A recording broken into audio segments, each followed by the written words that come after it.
नमस्कार मित्रों, मेरे स्पिरिचुअल कनेक्ट पर आप सभी लोगों का हार्दिक अभिनंदन है। मित्रों, आज मैं आप लोगों को श्री धन्ना जी के बारे में बताने वाली हूँ। तो ये भी संत अद्भुत थे।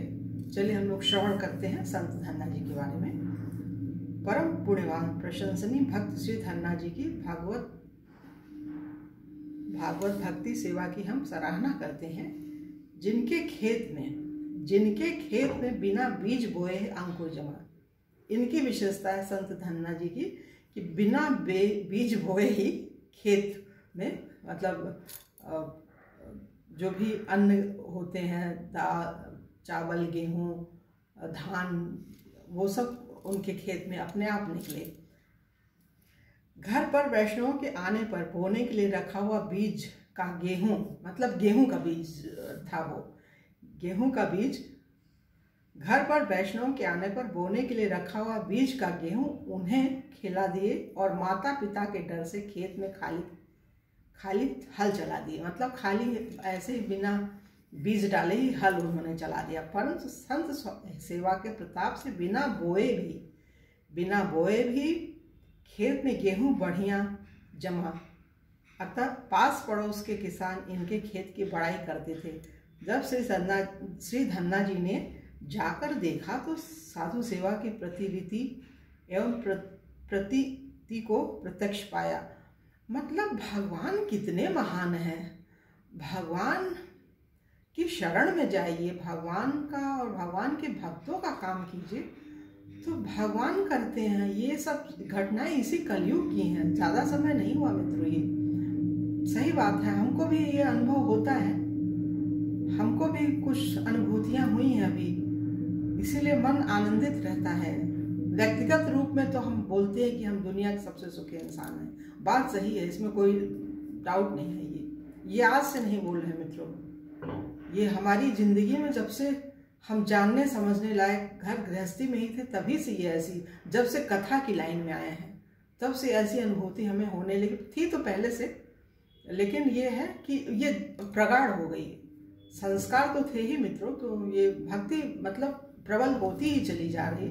इसके अलावा कुछ नहीं अच्छा लगता है। हम बोल रहे हैं, इससे भी अच्छा जो संत बोलते हैं, कथा सुनाते हैं, भक्तमाल की वो राजेंद्र दास जी हैं, बहुत बढ़िया सुनाते हैं। वो भी भगवानी जैसे लगते हैं। इतने अच्छे अच्छे संत हैं कि लगता है 24 घंटे कथा सुनो और खाओ पियो भी नहीं, कुछ भी मत करो, सिर्फ कथा चलती रहे, अनवरत चलती रहे, भूख प्यास ना लगे, खाए पिए ना, बस कथा कथा कथा ही, ऐसा लगता है। श्री धन्ना जी के पावन चरित्र का वर्णन इस प्रकार है। फिर से सुनिए मित्रों इसको ध्यान से। श्री धन्ना जी के बाल्यकाल की घटना है। जब वो छोटे ही से थे, एक बार एक वैष्णव ब्राह्मण इनके घर आए। श्री ठाकुर जी की सेवा बड़ी सुंदर विधि से करते थे। सेवा के समय बालक धन्ना भी वहीं आ गया और बोला कि मुझे भी श्री ठाकुर जी की सेवा दीजिए, मेरी भी श्री ठाकुर सेवा में बड़ी प्रीति है। पंडित जी ने एक गोल पत्थर देकर कहा कि खूब प्रेम से सेवा करना। बालक धन्ना ने पत्थर को ही श्री ठाकुर जी समझकर हृदय से लगा लिया और प्रेम पूर्वक भगवान की सेवा करने लगे। भगवान के आगे भोग के लिए रोटी रखकर पर्दा करके आंखें बंद कर लिया। थोड़ी देर बाद पर्दा खोलकर देखा तो भगवान ने एक टुकड़ा भी रोटी नहीं खाई थी। तब धन्ना को बड़ा भय हुआ। श्री धन्ना जी बारंबार भगवान के पाँव में पड़कर अनय विनय करने लगे। इतने पर भी जब भगवान नहीं पाए, खाना खाया, मतलब भगवान नहीं खाना खाए जो भोग के लिए रखा था, तो ये भी अड़ गए कि आप नहीं खाएंगे तो मैं भी नहीं खाऊंगा।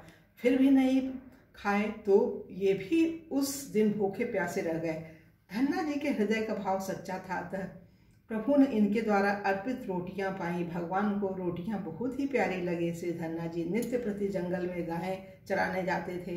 इनको वहीं छाग आती तो ये बड़े प्रेम से भगवान को भोग लगाते। भगवान पा करके छोड़ देते थे, वही यह भी पाते थे। प्रीति की रीति कुछ ऐसी ही विलक्षण होती है। एक दिन भगवान ने श्री धन्ना जी से कहा, देखो धन्ना, जो कोई जिसका खाता है वह उसकी सेवा भी अच्छी तरह करता है। जो कोई जिसका खाता है वह उसकी सेवा भी अच्छी तरह करता है। तब मुझे भी कोई सेवा बताओ। श्री धन्ना जी के मना करने पर भी श्री ठाकुर जी इनकी गाय रोज चराने लगे। 1 वर्ष बाद वे ब्राह्मण फिर इनके यहाँ आए, परंतु घर में सेवा पूजा की रीति कहीं खोजने पर भी नहीं पाए। पूछने पर श्री धन्ना जी ने कहा कि भगवान गया चराने गए हैं। श्री पंडित जी को विश्वास नहीं हो रहा था, कारण कि सेवा पूजा करते करते जन्म बीत गया और अचानक दर्शन नहीं हुआ था। फिर पंडित जी की प्रार्थना पर श्री धन्ना जी ने उन्हें भी भगवान श्याम सुंदर का दर्शन करा दिया। फिर घर आकर श्री धन्ना जी कृपा करके श्री भगवान ने आज्ञा दी कि तुम श्री स्वामी रामानंदाचार्य जी के पास जाओ और उन्हें अपना गुरु बनाओ, उनसे विधि पूर्वक मंत्र दीक्षा ले लो। श्री धन्ना जी जाकर श्री स्वामी जी के शिष्य हो गए। शिष्य होने पर भगवान ने उन्हें हृदय से लगा लिया। फिर धन्ना जी घर के सब काम काज करते हुए भगवत आराधना करने लगे। मतलब फिर भगवान की पूजा में ही उनका मन जो है लगने लगा। ठीक है मित्रों, अब ये धन्ना जी का यहीं पे विराम दे रहे हैं वीडियो, और कल की वीडियो में श्री सेन जी के बारे में बताएंगे मित्रों। तब तक के लिए जय हिंद, जय भारत, ओम शांति, ओम शांति, ओम शांति।